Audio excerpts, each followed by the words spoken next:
ezali esengo ekokiepelisa ete ibongisa banzela na biso nyonso bolingo biso bana na ye bolingo mwana na nzambe na biso tolingana lokola ye tata mobeko na ye nde yango tolingana penza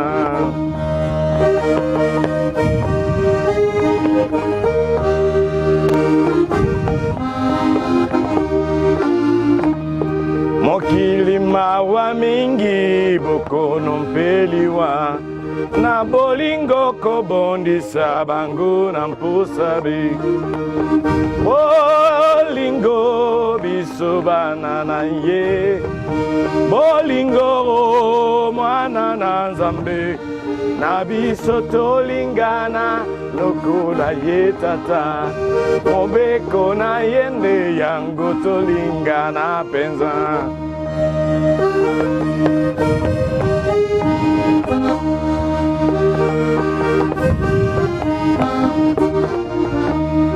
na tango nakoya ye kozwa bisolola tokoyemba libela nde bolingo na Yesu bolingo biso bana na ye bolingo mwana na nzambe na biso tolingana lokola ye tata mobeko na ye nde yango tolingana penza bolingo biso bana na ye bolingo mwana na nzambe na biso tolingana lokola ye tata mobeko na ye nde yango tolingana penza. Que la paix de Christ soit avec vous tous, chers téléspectateurs.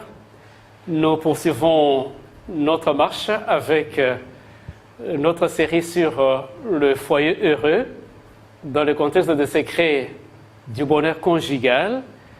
Nous arrivons maintenant à la 5e présentation et cette présentation parle de 3 façons de dire « je t'aime ». Et parmi ces 3 façons, l'une d'elles est irrésistible, dire « je t'aime » à votre partenaire. Et dans notre cas, nous prenons le couple des gens et des maris. Essayez d'identifier leur type et essayez aussi d'identifier votre type à vous. Nous avons un couple que nous prenons ici comme exemple.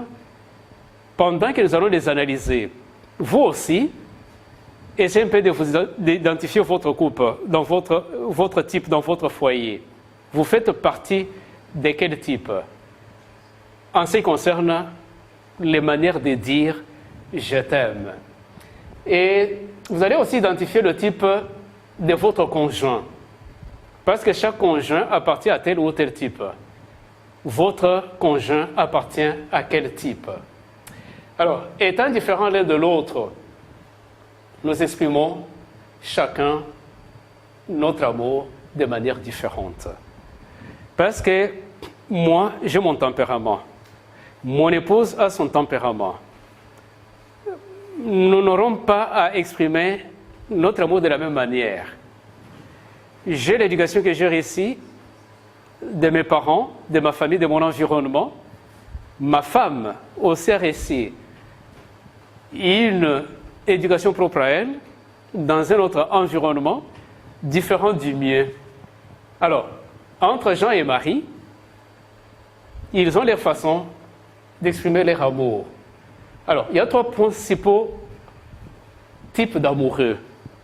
Et ça, vous devez le découvrir.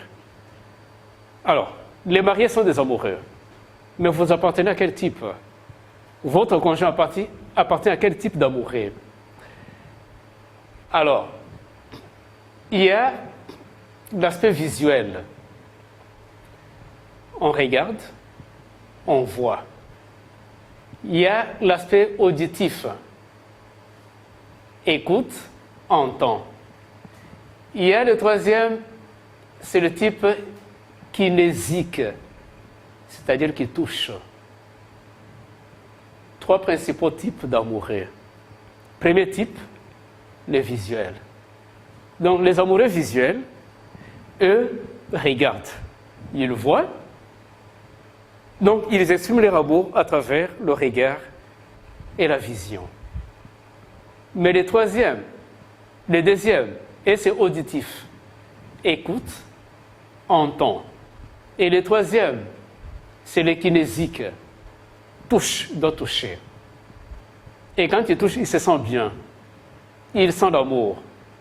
Et l'autre, quand on le touche ou la touche, il sent que l'autre, lui, il exprime bien l'amour. Mais quelqu'un d'autre le toucher sans lui dire absolument rien. Il faut lui parler. Il veut qu'on lui parle. Et quand on lui parle, on lui présente certains mots-là, et il se sent ou il se sent aimé. Mais quelqu'un d'autre, l'auditif, le kinésique, ça ne lui dit absolument rien. Ni le toucher, ni l'écoute, ça ne lui dit absolument rien. C'est seulement le visuel. Donc, chaque fois que le mari ou l'épouse regarde, et puis, donc, il voit seulement, ou il observe seulement, donc comment, si le mari a un regard, ou si l'épouse a un regard particulier sur lui ou sur elle, il se sent aimé. Voilà les trois principaux types d'amoureux. Et cherchez à vous identifier et à identifier votre partenaire. Un époux visuel observe les couleurs que porte sa femme. Très, très attiré à ça. C'est pourquoi, chers mariés, tenez compte des doléances de vos partenaires. Et vous verrez que ça marchera dans votre foyer.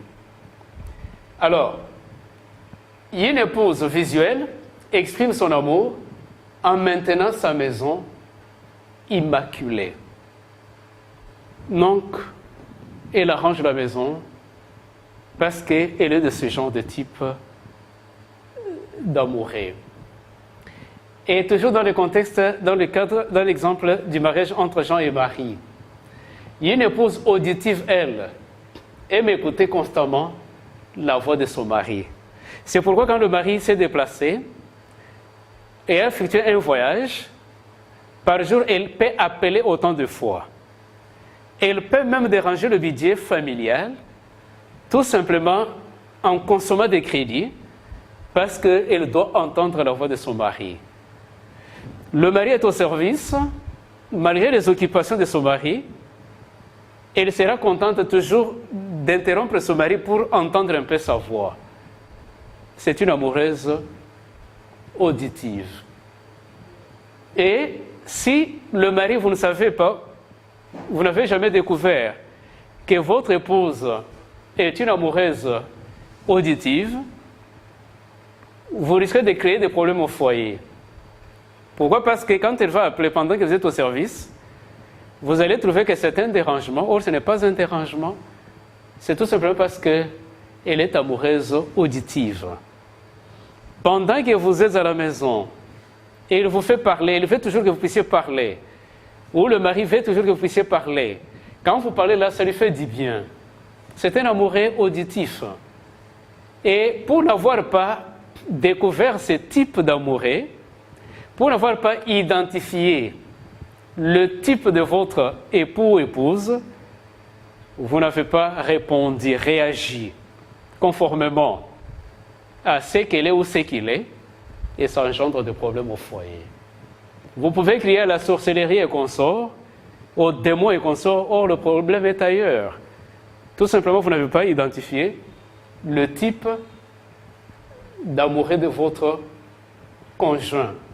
Un mari auditif aimera faire l'amour en écoutant de la musique. Donc, pendant qu'il est en compagnie de sa femme, il faut qu'il y ait une musique qui est en train de passer à côté. Donc, mais maintenant, vous l'époux, si vous ne savez pas cela, vous pouvez trouver que ce sont des bruits de dérangement. Et pourtant, c'est son type. Il est de ce genre-là. Un homme kinésique aime tenir la main de sa femme, que ce soit en public ou en privé, la main là, c'est toujours des accolades, tout le temps.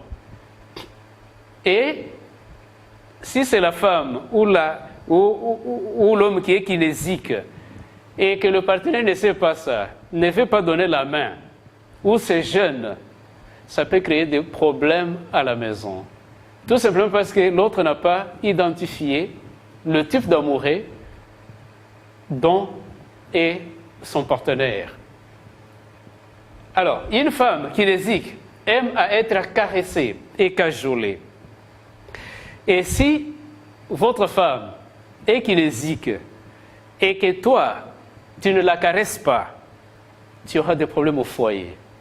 Tu vas créer la sorcellerie inutilement. Ce n'est pas ça. Tu n'as pas découvert le type d'amoureux dont est ta femme. Elle a besoin de caresses. Toi, tu ne fais que lui raconter des histoires. Elle n'est pas amoureuse auditive pour lui raconter des histoires. Tu peux être silencieux, mais le problème pour elle, c'est des caresses. Et le problème est résolu au foyer. Donc, Salomon a dit ce qui suit, dans Cantique de Salomon, au 2e chapitre, le verset 14e. Il est écrit, « Ô ma colombe, fais-moi voir ton visage, ta figure est agréable. » Vous voyez comment est-ce que Salomon est en train de s'exprimer. Et Salomon dit aussi, en Cantique des Cantiques, le chapitre 2, verset 14e, « Fais-moi entendre ta voix, car ta voix est douce. » Donc, il est un amoureux auditif. Il peut combiner les deux à la fois, le visuel et l'auditif. Fais-moi voir, fais-moi entendre. Mais la femme de Salomon dit, en Cantique des Cantiques, le chapitre 2, verset 6e, que sa main gauche soit sous ma tête et que sa droite m'embrasse. Et là, facilement, vous pouvez déjà comprendre que l'épouse de Salomon, elle, est amoureuse, kinésique, elle aime le toucher. Alors que son mari, c'est le visuel ou l'auditif, mais elle, c'est le kinésique. Et si au lieu de toucher, Salomon lui présente seulement des paroles, ça n'a pas de place chez elle, elle ne sera jamais satisfaite. Donc, là, vous êtes en train de gratter là où il n'y a pas la démangeaison. Et ça n'ira pas, il n'y aura pas d'harmonie au foyer.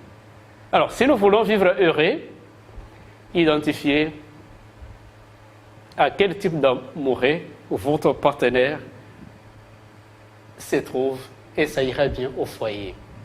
Dieu nous a démontré son amour de 3 façons. Premièrement, de façon visuelle.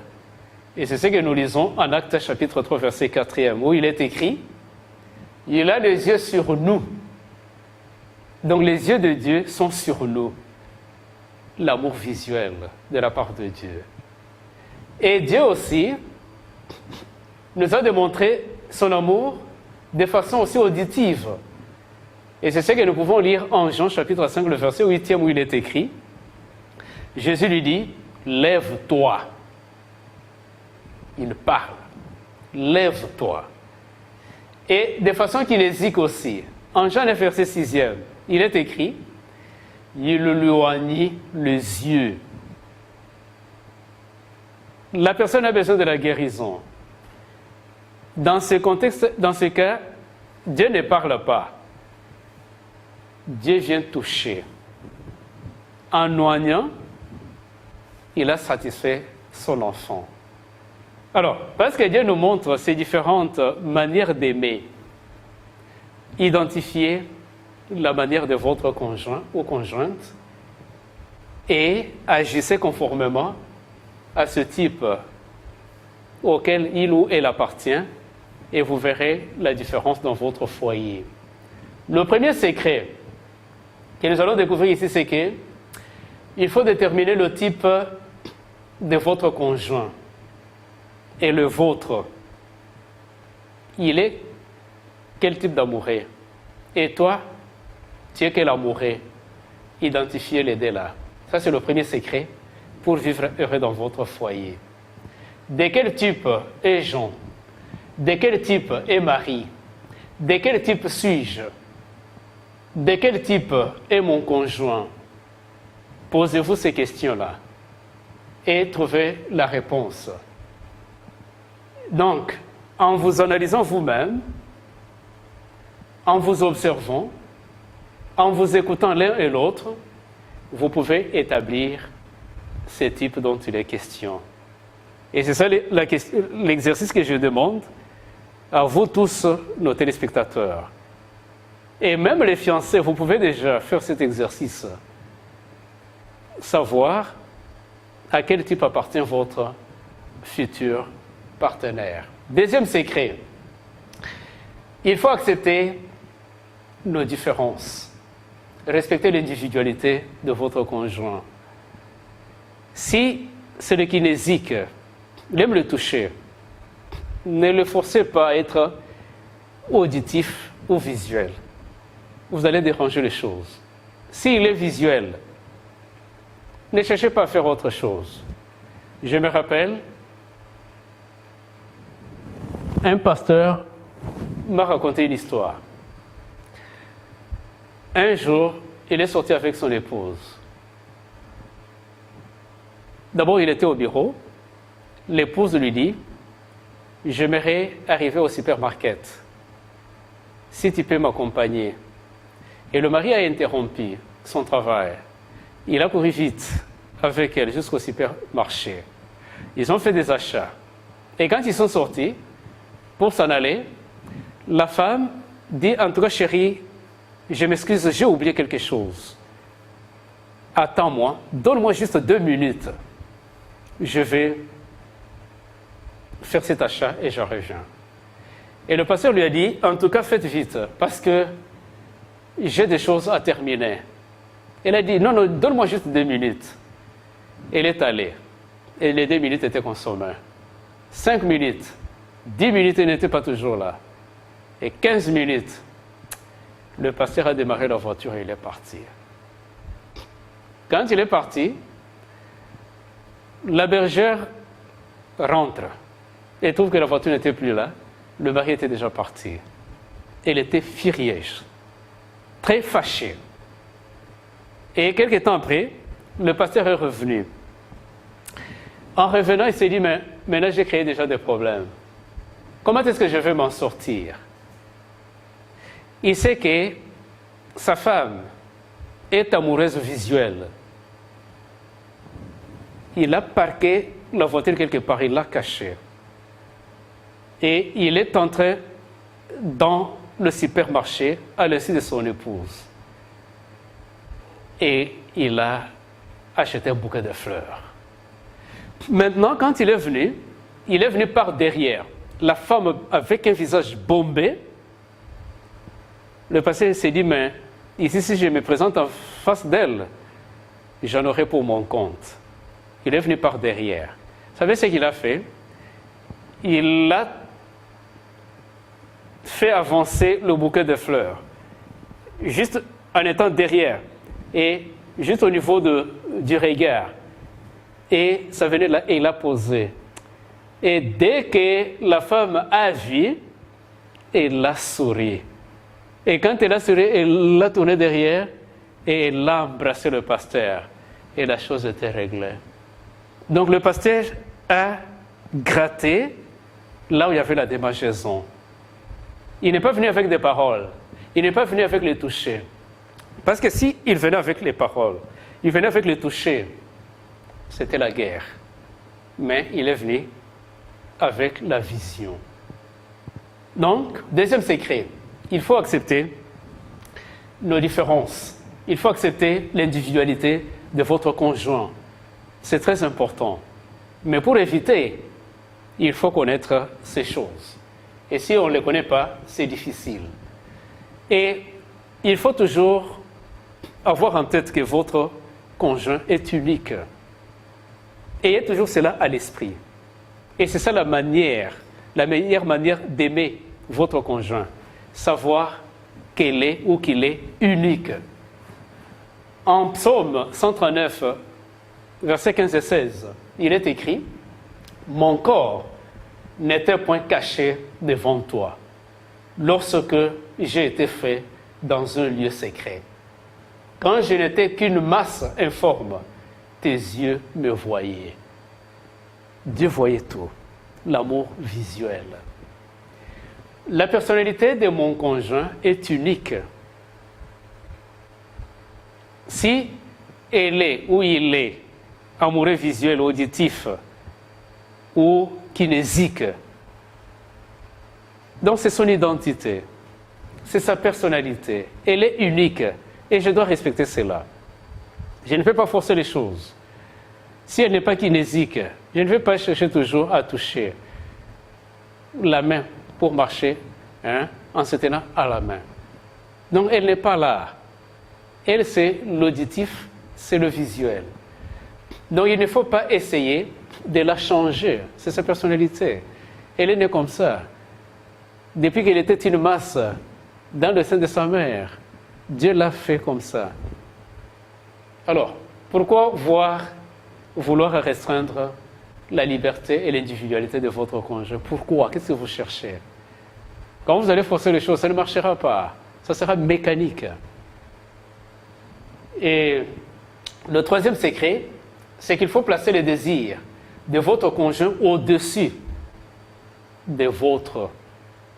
Donc avec mon épouse, je ne vais pas chercher à privilégier mes désirs à moi.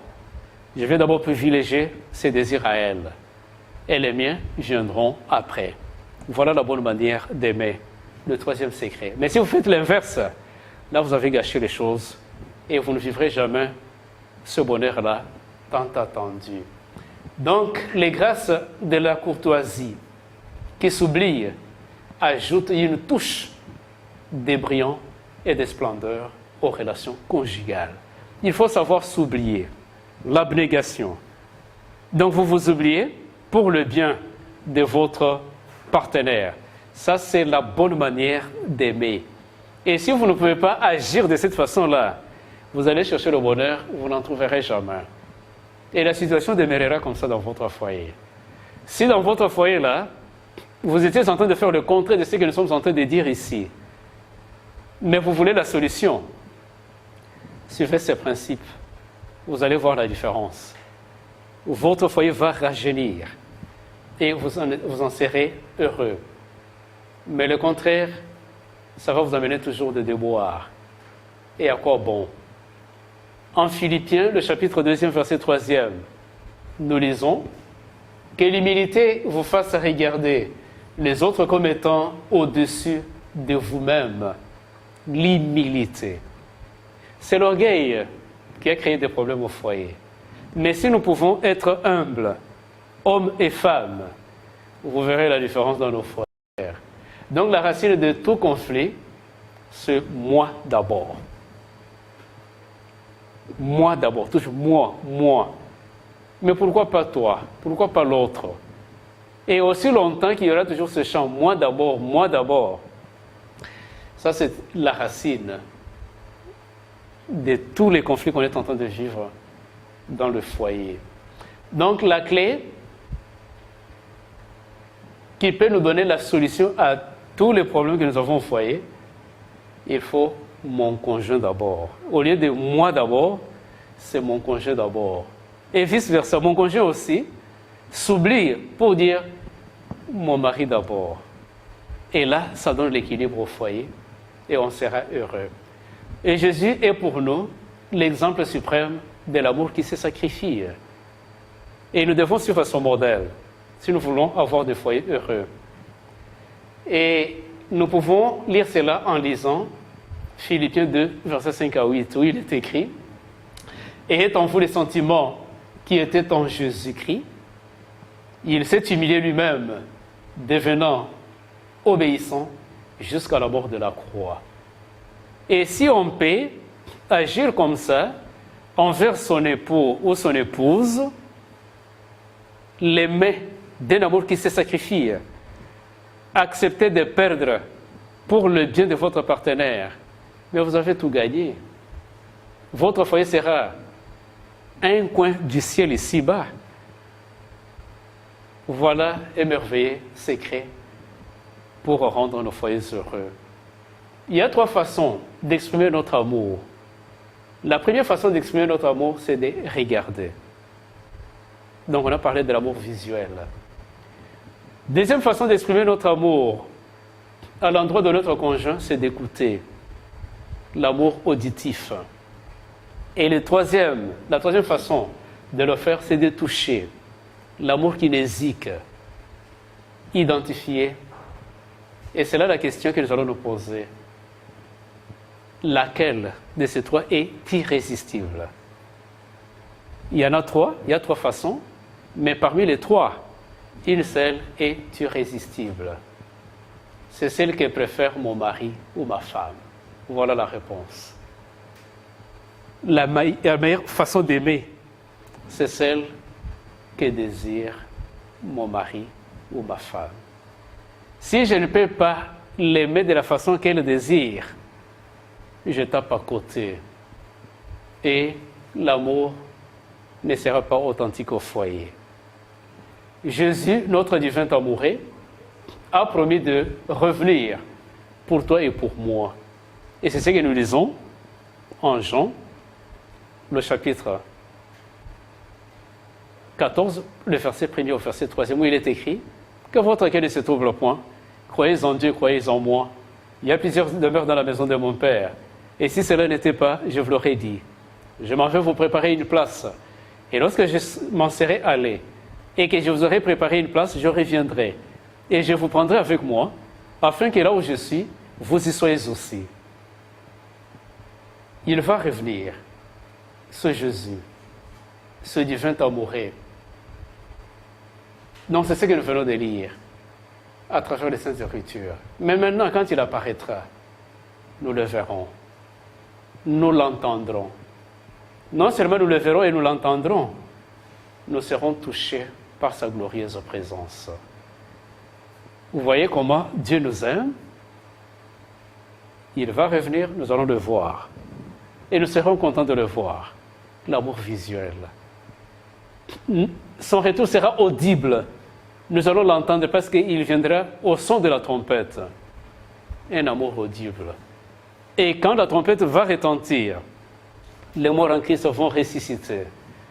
Un amour audible. À cause du son de la trompette, nos bien-aimés que l'amour nous a arrachés pourront revenir à la vie pour que nous puissions vivre encore. L'amour auditif. Nous serons touchés par sa glorieuse présence. Lorsque nous allons voir seulement cette présence-là, cette gloire-là, qui nous touche, ça va faire la différence en nous. Ça, c'est la façon dont Christ lui-même nous communique son amour. Donc, la seconde venue de Christ, bien-aimé dans le Seigneur, est mentionnée plus de 2000 fois dans les Saintes Écritures. Plus de 2000 fois dans les Saintes Écritures, s'il vous plaît. Et qu'est-ce que ça veut dire? Quand on reprend ça, la seconde venue de Christ, on reprend ça plus de 2000 fois. C'est pour nous montrer son amour. Il vient pourquoi? Pour nous arracher de ce monde, des malheurs, pour nous amener dans un meilleur monde. Et à travers son retour, nous voyons les 3 façons d'aimer manifestes. Donc l'amour visuel, l'amour auditif et l'amour kinésique. Mais la meilleure façon, la plus irrésistible, ce n'est pas l'amour visuel, ce n'est pas l'amour auditif, ce n'est pas l'amour kinésique, c'est ce que préfère mon conjoint. C'est ce que préfère ton conjoint. Applique cela et vous verrez la différence dans votre foyer. Il y a la certitude qui est déclarée du retour de ce Christ. Nous avons Enoch en Jude 14. Nous avons David dans Psaume 50, verset 3. On nous présente ce retour-là avec certitude qu'il va revenir, avec cet amour-là sur les 3 dimensions. Dans Daniel 44, on parle de ce retour-là humiliant de Christ, avec la petite pierre qui était tombée et qui était devenue une grande montagne qui a couvert toute la planète Terre. Les anges ont témoigné dans les Actes des Apôtres, le chapitre 1er, au verset 11e, où, après la résurrection, quand Christ faisait son ascension, les apôtres sont restés là en train de regarder comment est-ce qu'il était en train de s'en aller. Et deux hommes vêtus de blanc leur apparurent pour dire, hommes galiléens, pourquoi restez-vous à regarder? C'est Jésus qui vient d'être enlevé d'ici au milieu de vous. Il reviendra de la même manière que vous l'avez vu, allant au ciel. Donc le retour du Christ nous est présenté avec certitude dans les Saintes Écritures. Les anges ont témoigné, David a témoigné, Daniel a témoigné, Enoch a témoigné, et Paul aussi a témoigné. En 1 des Thessaloniciens, le chapitre 4e et le verset 16e, Paul le dit clairement. Il parle de ce retour-là de Christ. Et même l'apôtre Pierre aussi de son côté.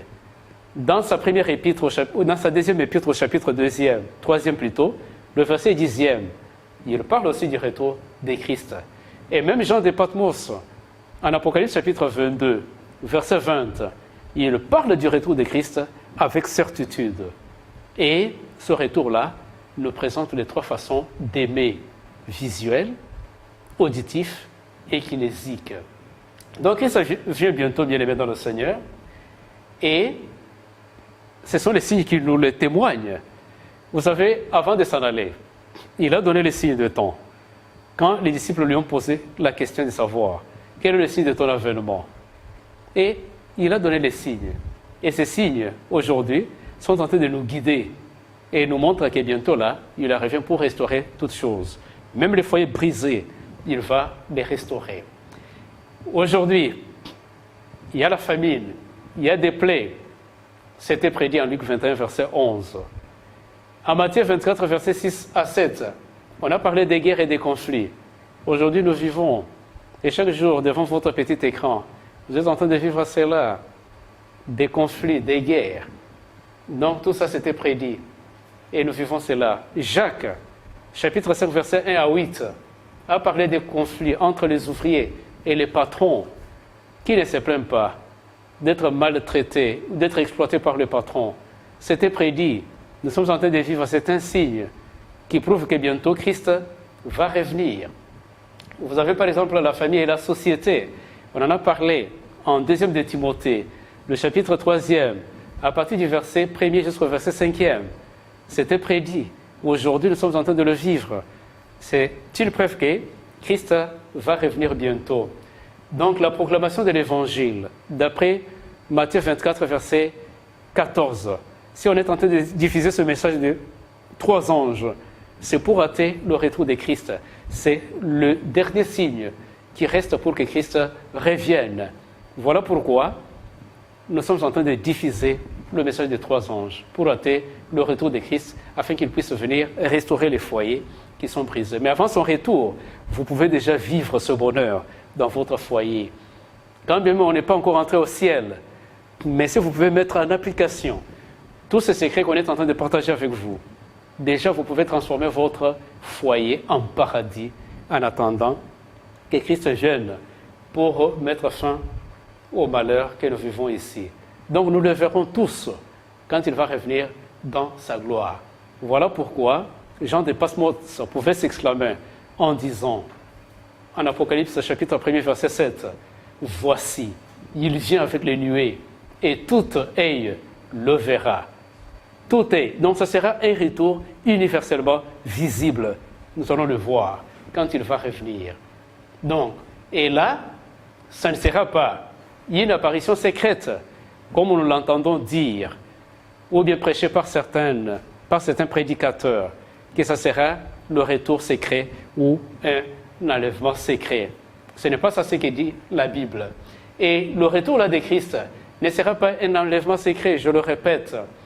Ce ne sera pas une expérience à la mort. Non, ce n'est pas ça, c'est différent.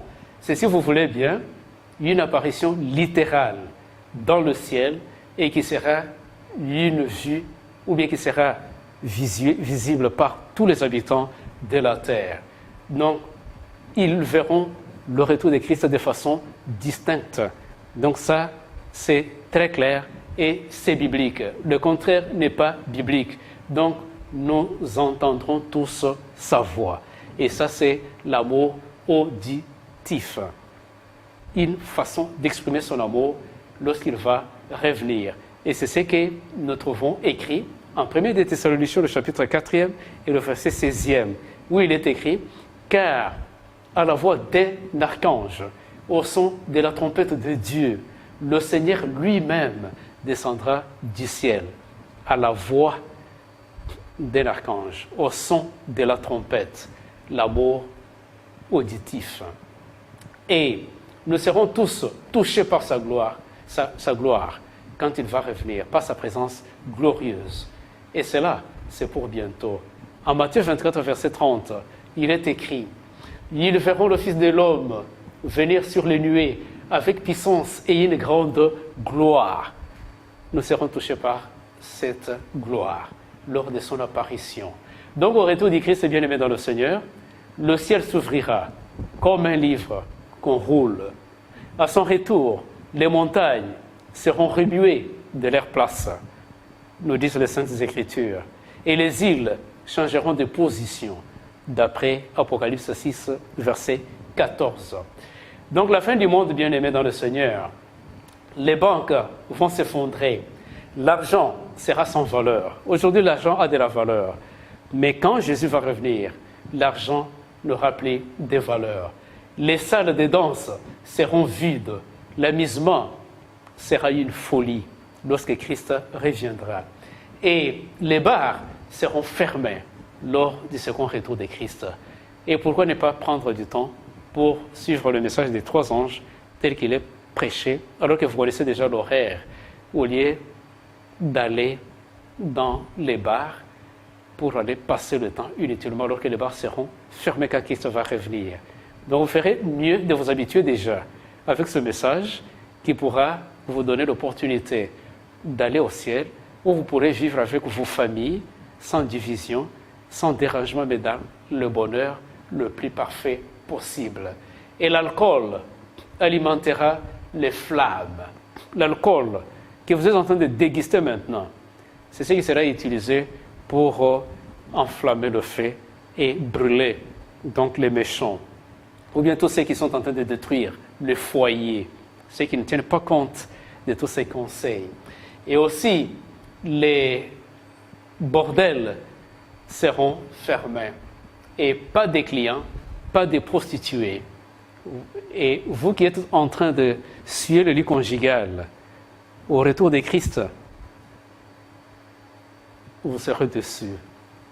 Mais tellement que Dieu vous aime, il vous envoie sa parole pour que vous puissiez l'écouter, pour que vous puissiez vous y conformer. Comme ça, vous vivez heureux aujourd'hui. Et ce jour-là, quand il va faire son apparition sur le lieu des cieux, vous serez encore plus heureux. Voilà pourquoi on peut se dire ainsi, ô mon Seigneur, mon Sauveur, prépare mon âme pour ces grands jours. Oh, lave-moi dans ton sang précieux, enlève toutes mes iniquités. Ça, c'est la prière que chaque marié doit adresser à Christ alors qu'il s'apprête à revenir pour qu'il puisse aider nos familles. Donc, à son retour, il n'y aura que des familles, pas plusieurs. Au retour du Christ, des familles. Quelles sont ces 2 familles? Il y aura la famille de Satan et il y aura la famille de Dieu. Mais maintenant, vous avez l'opportunité de faire le choix. Soit vous optez pour la famille de Dieu ou la famille de Satan. Mais mon conseil, c'est que vous puissiez opter pour la famille de Dieu.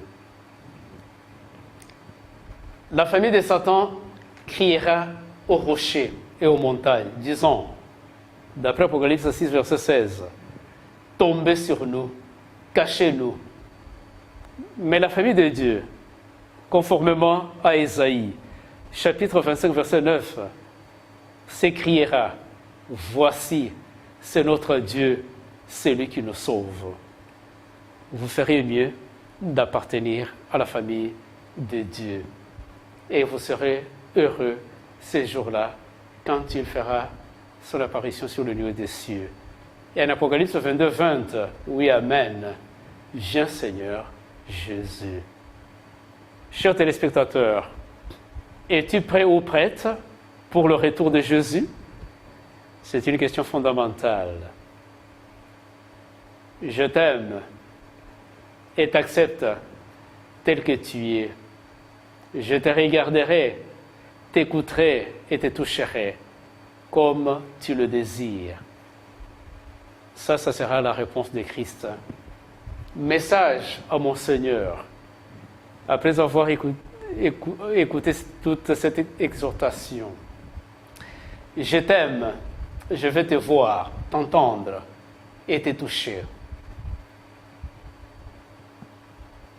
Ça, c'est ce que nous devons adresser comme parole à notre Seigneur. Prépare-moi à te rencontrer, je te prie. Que chacun puisse adresser cette supplication au Seigneur et il va écouter. Bien-aimés dans le Seigneur, c'est par là que nous terminons cette 5e présentation. Et après une petite pause musicale, nous entamons la 6e. Et qui va nous parler de cette étape dans la gestion des conflits. Vous avez beaucoup de conflits dans vos foyers, mais comment les résoudre?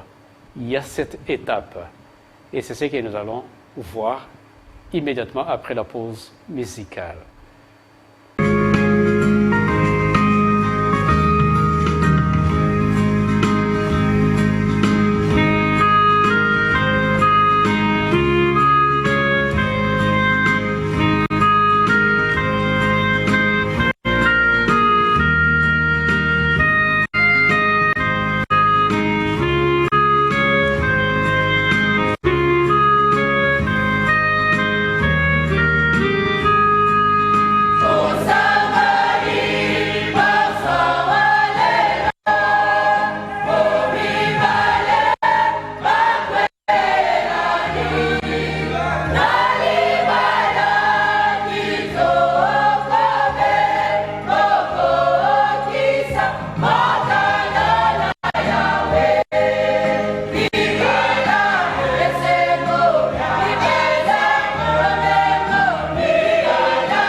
que la 6e présentation parle de cette étape dans la gestion des conflits.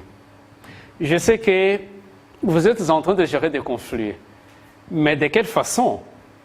Alors, avec l'aide des Saintes Écritures, nous allons voir comment, à travers cette étape, on peut résoudre les conflits.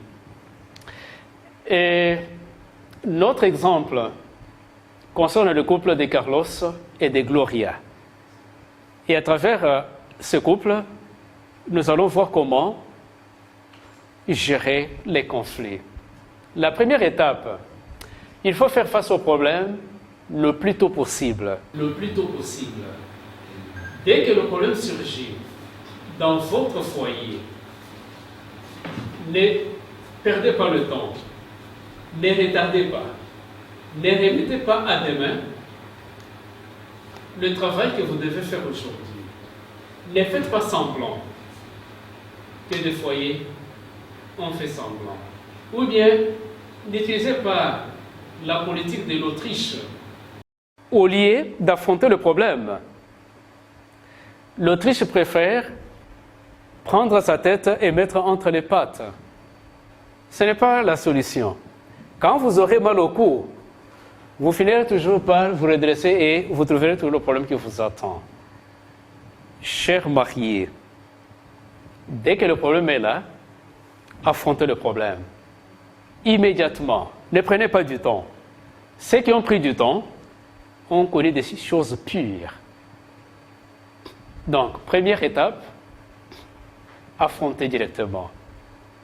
Et il y a un conseil biblique que nous trouvons en Éphésiens, le chapitre 4e, versets 26e et 27e, où il est écrit « Ne laissez pas le soleil se coucher sur votre colère, ne donnez pas accès au diable. » Le problème est là, vous vous énervez et vous allez au lit sous la colère et vous vous tournez le dos.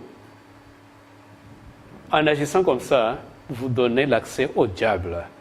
Et quand il entre, parce que vous lui avez ouvert la brèche, et dès qu'il entre dans votre foyer, c'est pour vous coloniser. Et pour sortir de ses griffes, ça ne sera pas facile. C'est pourquoi, si réellement vous aimez votre foyer, vous voulez être heureux, ne donnez pas accès au diable à cause de votre colère. C'est vrai, c'est naturel, on peut se fâcher, mais pas jusqu'au coucher du soleil. Prenez, si vous êtes soucieux du bonheur de votre foyer, prenez des dispositions avant le coucher du soleil, débarrassez-vous de la colère. Pourquoi? Parce que quand vous ne vous débarrassez pas de la colère, le Saint-Esprit va sortir de votre foyer et automatiquement quand il sort, ce sont les démons qui envahissent votre foyer. Et Christ sera dessus. Et ne faisons pas cela. Donc les problèmes sont comme des termites. Plus on les ignore, plus ils se multiplient. Ils vont continuer toujours à se multiplier, les termites. Mais quand vous vous occupez d'eux, vous allez les anéantir et arrêter la multiplication. Mais le problème non résolu va engendrer d'autres problèmes. Deuxième étape dans la résolution, ou bien dans la gestion des conflits au foyer, il faut reconnaître que toute pièce a des côtés. On l'a dit aussi dans les présentations précédentes. Tout problème a toujours des faces. Ne vous contentez pas d'une face. Cherchez à connaître l'autre revers de la médaille. Tout comme une pièce de monnaie ou un billet de banque a des pièces, des faces. Toute histoire aussi a des faces. Si vous vous contentez seulement d'une face, vous allez regretter. Alors, il y a 3 versions. La première, c'est ma version. La deuxième, c'est ta version. Toi qui, mon partenaire, mon épouse ou mon mari. Mais la troisième version, c'est la vraie. Celle qui n'est pas la mienne, celle qui n'est pas la tienne, mais celle de nous deux là. Quand on se met ensemble, on se parle. C'est ça la vraie version. Mais la mienne et la tienne, ce n'est pas ça. il y a toujours 3 versions. En Philippiens 2, verset 4, il est écrit que chacun de vous, au lieu de considérer ses propres intérêts, considère aussi ceux des autres. Et ça, c'est la bonne règle que nous devons utiliser. 3e étape dans la gestion des conflits. Il faut communiquer en considérant le point de vue de l'autre. Il y a des gens qui sont indifférents, qui ne tiennent pas compte du point de vue de l'autre. Donc c'est seulement ce que lui a dit, c'est seulement ce que lui pense, c'est seulement ce que lui voit. Il veut être écouté par l'autre, mais il ne veut pas écouter l'autre. Dans la gestion des conflits, si, en communiquant, on ne veut pas considérer le point de vue de l'autre, c'est inutile, ça ne sert même à rien. On passe le temps inutilement et le conflit ne sera jamais résolu. Mais quand on peut aussi tenir compte du point de vue de l'autre, on pourra aboutir à la solution. Que deux mariés n'ont jamais tenu compte de cet aspect lorsqu'ils communiquent. Et c'est ce qui est à la base des conflits qui perdurent. Il y a un élément A dans cette étape. Cet élément, c'est qu'il faut parler avec sagesse, comme on l'a vu dans les interventions précédentes. Parler avec sagesse. C'est pourquoi en Colossiens 4:6, on dit que votre parole soit toujours accompagnée des grâces, assaisonnée de sel, afin que vous sachiez comment vous devez répondre à chacun. Très important, ce principe. Et rappelez-vous, on a parlé de l'orateur. L'orateur doit identifier le problème. Il doit exprimer ses sentiments, ainsi que ses souhaits. Et il doit toujours utiliser le pronom personnel « je ». Et vous avez aussi l'auditrice ou l'auditeur qui doit aussi, en communiquant, chercher à identifier ou à interpréter les sentiments de l'autre. Mais en parlant d'abord de l'orateur, il y a une déclaration. Je, bien articulé, présente le problème. Nous avons un conflit à gérer, moi et mon épouse. Je n'utilise pas le tu, j'utilise le je quand je vais trouver la solution à ce conflit-là. Et moi, en tant qu'orateur, ou mon épouse en tant qu'oratrice, pendant que nous cherchons à gérer le conflit pour trouver la solution, on utilise le pronom personnel « je ». Quand je l'articule de la bonne manière, je suis en train de présenter le problème, je suis en train de dire comment je me sens et déclare ce que je souhaite. Et c'est ce qui s'est fait et est en train de se faire entre Carlos ainsi que Gloria dans leur dialogue. Alors, l'élément B de la 3e étape, c'est qu'il faut écouter avec attention. Par d'autre part, vous êtes en train de zapper la télé. Pendant que l'autre est en train de parler, vous êtes en train de travailler sur l'ordinateur. De ceci, parle, je vous écoute. Vous êtes en train de lire un bouquin ou bien en train d'écrire. Là, vous êtes en train de casser ce principe et vous n'aboutirez pas à la solution au conflit qui est en train de miner votre foyer. Donc, il faut écouter avec attention. Et c'est ce que la Bible nous conseille. Au premier chapitre de Jacques, le verset 19e. Sachez-le, mes frères bien-aimés, ainsi que tout homme soit prompt à écouter, lent à parler, lent à la colère. Quand l'autre parle, est en train de s'exprimer, donnez-lui du temps, prêtez attention. Ça va vous amener à la solution. Autrement dit, vous n'y parviendrez pas. Rappelez-vous ce qu'on avait dit dans les présentations passées. On avait dit que quand l'autre est en train de s'adresser à vous, en train de parler, suivez attentivement, de façon active. Tenez compte des mots que l'autre est en train de prononcer. Si vous interprétez ces mots-là, vous allez saisir le message. Que vous ne pouvez pas suivre seulement en suivant ce qu'elle est en train de vous dire. Pourquoi? Parce que dans les mots, vous avez 7% du message qu'il veut vous transmettre. Tenez compte du ton de la voix. Le ton de la voix, là, dit quelque chose, dit les non-dits, ce qui n'est pas dit dans le ton. Elle est en train de vous raconter, mais à quel ton? Et pourquoi ce ton-là? Et vous pouvez comprendre ce qui est derrière le ton. Ça va vous aider à gérer les conflits. Ne négligez pas le langage corporel. Pendant qu'il est en train de s'exprimer là, quel est le message que ces gestes sont en train de vous transmettre? Si, en écoutant de cette façon-là, vous allez bien gérer le conflit et trouver la solution. Donc, je vais tout simplement dire que l'écoute active vous permettra d'entendre à la fois ce qui est dit et ce qui n'est pas dit. Éliminez les mots, le ton et le langage corporel pour vous permettre d'interpréter les sentiments et vous allez saisir tout le message. Vous allez saisir seulement en partie. Et au finish, le conflit ne sera jamais résolu. Ça va perdurer. Alors, l'auditeur, qu'est-ce qu'il doit faire à cette étape, en train de chercher à gérer les conflits qui minent le foyer? Il doit interpréter les sentiments de l'autre.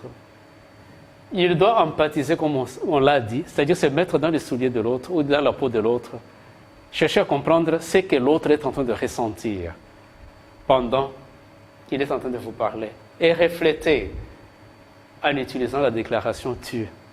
Quand l'autre était en train de s'exprimer, il utilisait le « je », mais maintenant, quand vous êtes en train de réagir à son discours, à ses propos, vous utilisez la deuxième personne plutôt du singulier. Donc, tout en vous rappelant toujours que toute pièce de monnaie ou billet de banque a toujours des faces. Il y a toujours des revers de la médaille. Et ne vous contentez pas seulement d'une face. Tenez aussi compte de l'autre face et ça vous permettra à résoudre les conflits. L'élément C, dans cette troisième étape, concerne le fait de dialoguer avec grâce. Il y a des partenaires qui dialoguent sans grâce. Et pourtant, c'est un élément très important. Ensemble, il faut échanger, découvrir les besoins de l'autre. Et c'est la bonne manière de gérer les problèmes. Et nous passons maintenant à la quatrième étape, dans la gestion des conflits au foyer. Il faut placer les besoins de mon conjoint avant les miens. J'ai mes besoins. Et là, ces besoins. Pendant qu'on cherche à gérer les conflits, je place mes besoins en dessous des besoins de mon conjoint. Donc, la racine de tout problème conjugal est moi d'abord, comme on l'a dit, d'après Jacques 4, versets 1 à 2, et la solution de tout conflit est mon conjoint d'abord. À prendre haut, à jeter. Mais si nous voulons trouver la solution, mon conjoint d'abord, moi après, et vice-versa. Et là, on pourrait parvenir à la solution. En Romains 15, verset 3, il est écrit « Car Christ s'est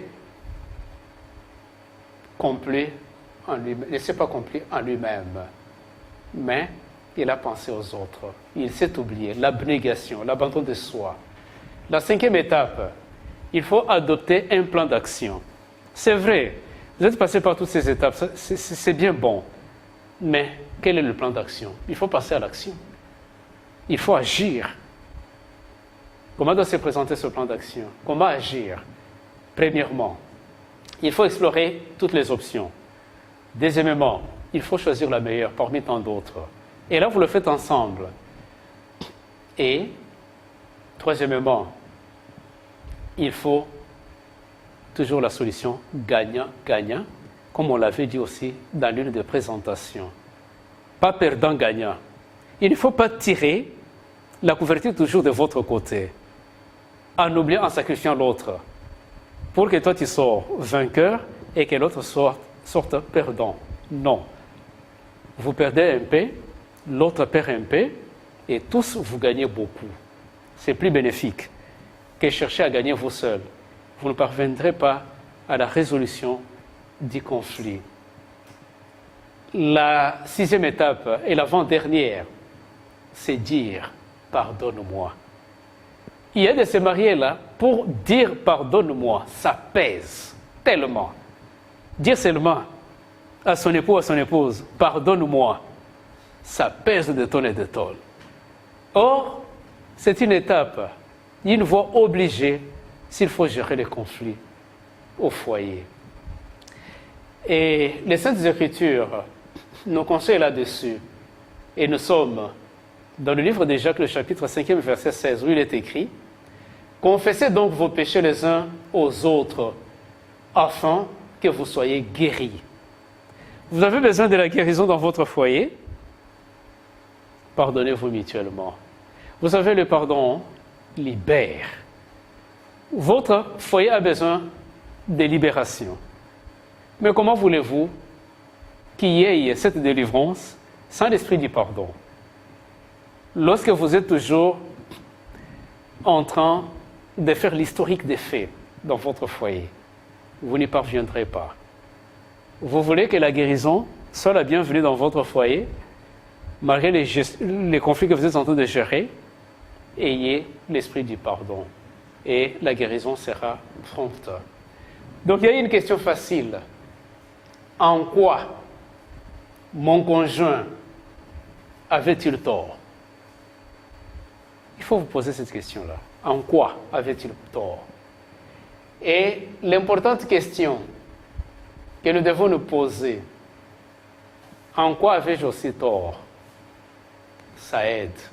Et la dernière étape, il faut prier ensemble et l'un pour l'autre. Après avoir parcouru tous ces processus, on se met à genoux. J'ai prié pour mon épouse prie pour moi. Et lorsqu'on fait cela, tout en intercédant aussi pour le foyer, la solution sera trouvée et les conflits vont disparaître.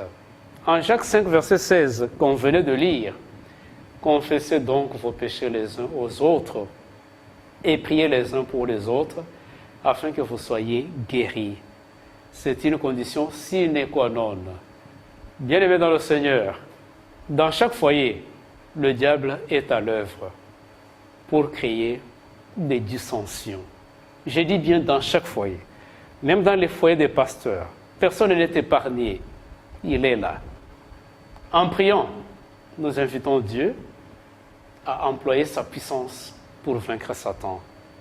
Parce qu'il a la toute-puissance pour paralyser toutes les flèches enflammées qui dérangent nos foyers.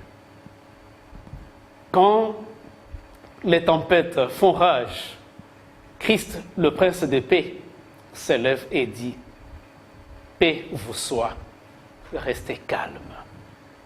Maintenant là que les foyers sont en train de chavirer, si vous acceptez ces 7 étapes et que vous finissez par aller à genoux, Christ dira, en voyant ceci-là, cet acte-là, en vous voyant en train de prier l'un pour l'autre, en train de prier ensemble pour le bien de votre foyer, il dira, paix vous soit, restez calme.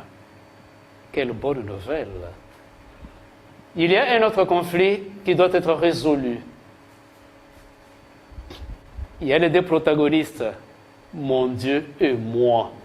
Ce sont des ennemis. Moi d'abord, moi d'abord. Non, il faut Dieu. Mon Dieu et moi. Cette séparation a été causée par le péché. Et nous devons combattre le péché. Je suis séparé de mon Dieu. Et c'est parce que je suis séparé de mon Dieu qu'il y a maintenant tous ces conflits au foyer. Maintenant, s'il faut les gérer, il faut que je renoue encore ma relation avec mon Dieu, que mon partenaire renoue aussi sa relation avec son Dieu, et la relation horizontale sera intacte, sera aussi restaurée.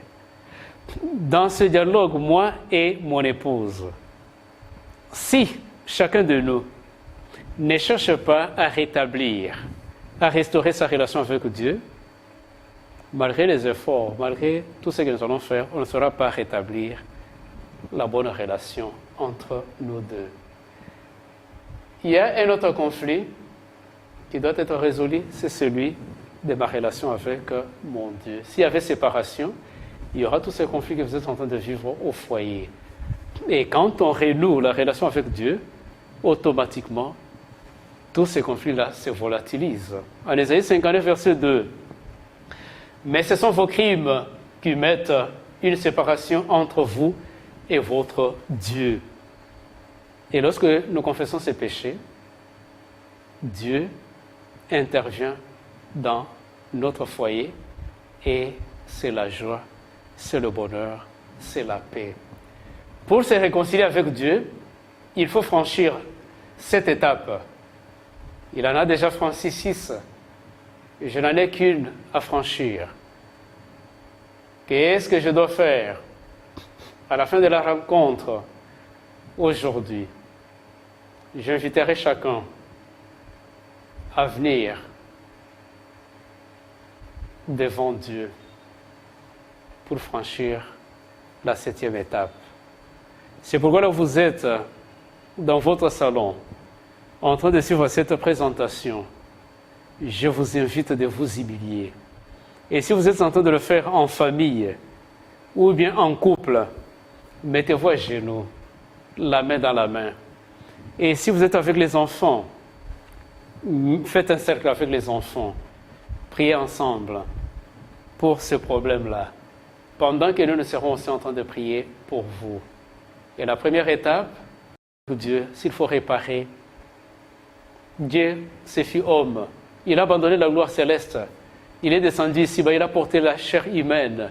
Il a payé ma dette, il a payé ta dette, parce qu'il a accepté la mort sur le bois du calvaire. C'est déjà fait.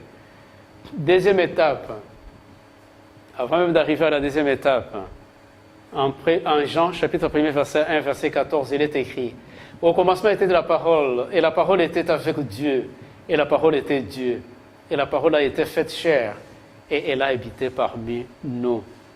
Première étape dans ma relation avec Dieu était déjà accomplie par Dieu.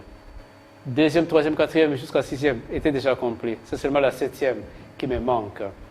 Donc, c'est là un mystère incompréhensible. Donc, le Dieu puissant, implanté dans le sein d'une femme, est né d'une vierge. C'est Emmanuel, Dieu avec nous. Maintenant, là, il est avec vous dans votre foyer. Il est là, présentement là. Pourquoi? Parce que vous avez accepté que le message des 3 anges puisse entrer dans votre foyer.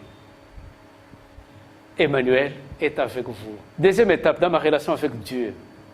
Christ a mouru pour moi. C'était déjà consommé. Il l'a déjà fait. Il a payé ma dette. Mais Dieu prouve son amour envers nous. On sait que lorsque nous étions encore des pécheurs, Christ est mort pour nous d'après Romains 5, verset 8. Voyez son dos qui a été lacéré et saignant, le sang en train de couler. Et après avoir reçu 2 fois 39 coups de fouet, donc 40 moins 1, c'est que moi j'aurais subi, lui l'a subi à ma place. Sentez les coups, ou bien les coups en train de percer sa chair, ses mains, ainsi que ses pieds, à ma place et à ta place. Il a accepté ces clous-là. Vous pouvez entendre son cri, disant: mon Dieu, pourquoi m'as-tu abandonné? Christ l'avait déjà accompli pour toi et pour ton foyer. Et la 3e étape dans ma relation avec Dieu, Christ intercède pour moi. Il avait commencé, avant même que je puisse m'intéresser à lui, à intercéder pour moi. Ce Jésus. En Hébreux 14, il est écrit « Ainsi, puisque nous avons un grand souverain sacrificateur qui a traversé le ciel, Jésus, le Fils de Dieu, demeurons fermes dans la foi que nous professons. Christ est mon grand prêtre. Je n'ai pas besoin d'un prêtre ici-bas pour intercéder auprès de Dieu en ma faveur. Je puis parler directement à Dieu à travers la prière et à travers l'étude de la Bible. Et c'est là à travers Jésus, mon grand prêtre dans les cieux. Christ me donne continuellement sa grâce, son pardon et sa paix. Et il le fera aussi pour vous. La quatrième étape dans la réparation de mes relations brisées avec mon Dieu, c'est que Jésus vient pour moi, d'après 1 Thessaloniciens 4, verset 16. Et il est écrit, car le Seigneur lui-même a un signal donné à la voix d'un archange, au son de la trompette de Dieu, descendra du ciel. Il l'a accompli pour moi. Et la cinquième étape, pour réparer mes relations avec mon Dieu, Dieu détruira le péché. Quelle bonne nouvelle d'apprendre que Dieu détruira les péchés. Donc lorsque Jésus apparaîtra, les morts en Christ ressusciteront, d'après 1 Thessaloniciens 4, verset 16. Et au verset 17e, les vivants en Christ seront enlevés. Et en 2 Thessaloniciens, chapitre 1er, verset 7 à 9, il est écrit que les disciples de Satan, vivants, mourront. Et en Apocalypse 25, les disciples de Satan, déjà morts, demeureront morts. Ils n'auront pas part à la première résurrection.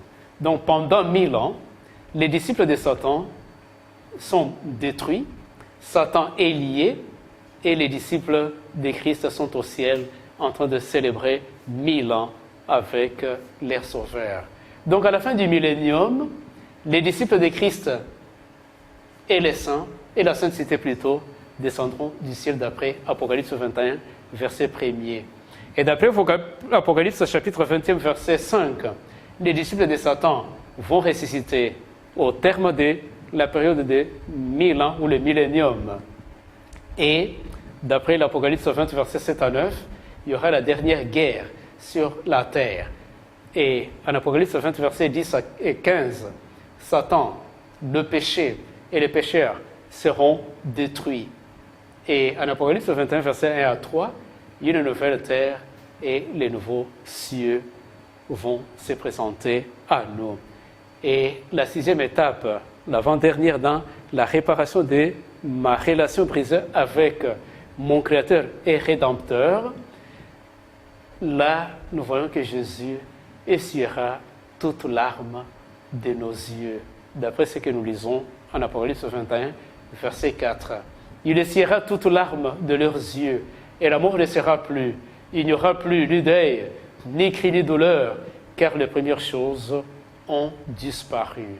Et la dernière étape, qui est mon devoir, qui est ton devoir, parce que les 6 là, Christ là, les a accomplis pour nous.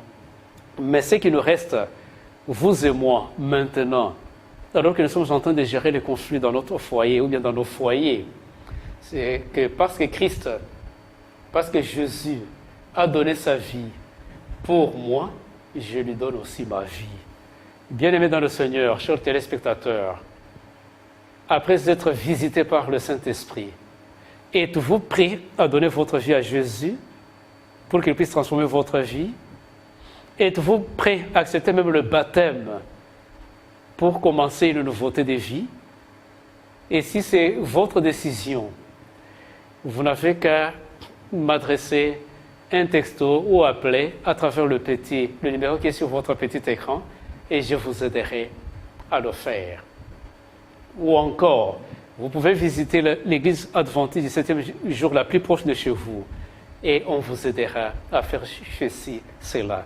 Voilà pourquoi je vous invite à dire à Jésus que je m'abandonne. Si tu lui adresses cette prière, il va te recueillir et il va t'aider. je m'abandonne tout entier, pas en partie. L'abandon là doit être total. Bien-aimés dans le Seigneur, c'est par là que nous terminons cette présentation pour l'émission d'aujourd'hui. Mettez-vous à genoux partout où vous êtes. Nous allons adresser une prière au Seigneur en votre faveur, alors que vous vous battez avec des multiples conflits que vous êtes en train de gérer.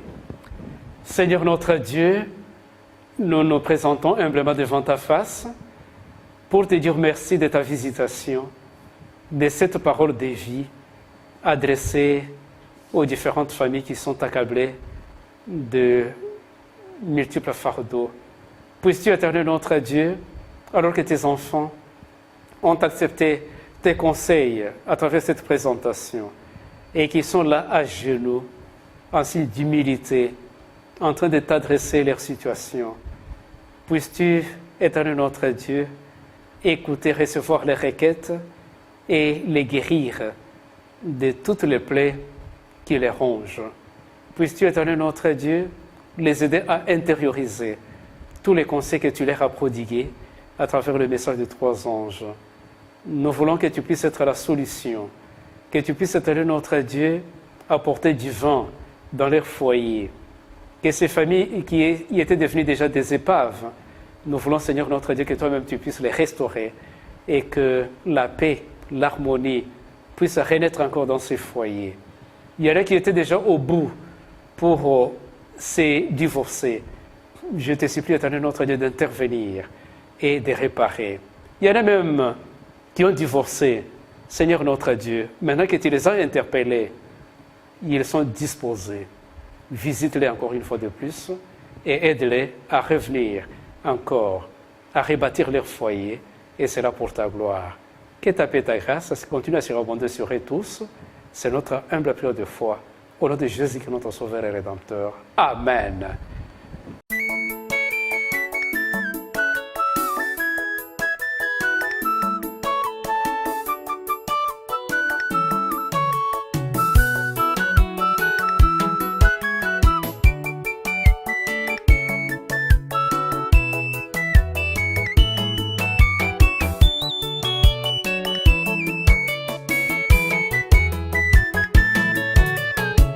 Chuki kati ya waumini, wapi upendo ule wa kwanza? Kwa nini sasa tuwe na utengano ikiwa tumeokolewa kwa neema? Tutaketije pamoja na Mungu aliyemtoa mwana wake wa pekee? Wapenzi, ninawasihi tupendane ikiwa tu watoto wa Mungu.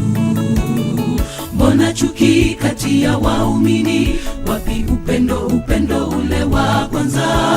Kwa nini sasa tuwe na utengano ikiwa tumeokolewa kwa neema? Tutaketije pamoja na Mungu aliyemtoa mwana wake wa pekee? Wapenzi, ninawasihi tupendane ikiwa tu watoto wa Mungu. Upendo huvumilia, haujivuni, haukosi kuwa na adabu, hautafuti mambo yake kamwe, tena hafurahi udhalimu. Ikiwa tuna upendo tu wake Mungu, wapenzi, tutafute upendo. Upendo huvumilia, haujivuni, haukosi kuwa na adabu, hautafuti mambo yake kamwe, tena hafurahi udhalimu. Ikiwa tuna upendo tu wake Mungu, wapenzi, tutafute upendo.